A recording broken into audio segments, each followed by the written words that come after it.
Hey everybody, Attorney Kyle Kaufman at hkklawoffices.com. In this video, I am going to talk about how to modify child support.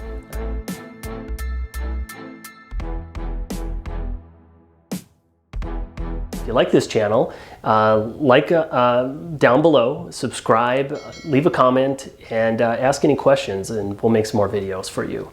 So, modify child support. What does that mean? How do you do it? We're lawyers in Wisconsin, so we get this question all the time. And normally what happens when we talk about modification of child support, it means that there is already a judgment of child support that has been made, typically in a divorce case or a paternity case, right? And so there is one party called a payor who is paying child support, and there's the payee who is receiving support. And there are many reasons why support could be modified. Let's talk about a couple of them. One could be a change in financial circumstances.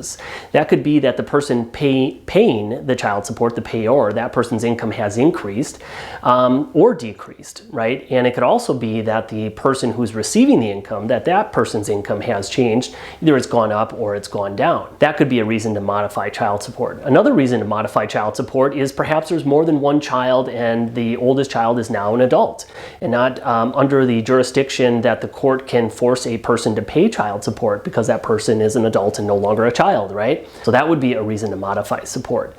If the two parents have a new placement schedule that changes the dynamics, the amount of time that one child or children are spending with one parent, that could be another reason to modify child support to try to equalize the financial burden that comes with raising children. They are expensive, by the way. So child support is a thing that is nerve-wracking. It can be confusing and emotional for people. We all need money to get by and to meet our expenses. So what you want to do is identify, do you have a change in circumstances that justifies modifying child support? You also need to look at the timing of this. And what I mean by that is you look at the time of the last judgment and what people knew about the financial circumstances, the placement schedule, and if that has changed, that might then qualify you to go back and ask a court to review child support. Now, in Wisconsin, every 32 months, no questions asked, you can have a review of child support. The law allows for that. Parties can also stipulate into agreements to say that it will be reviewed every year. Sometimes people ask, well, how will I know if that person's income went up or down? How do I have any way of figuring that out? Well, Wisconsin has put into its statutes a requirement that annually parties exchange their financial information.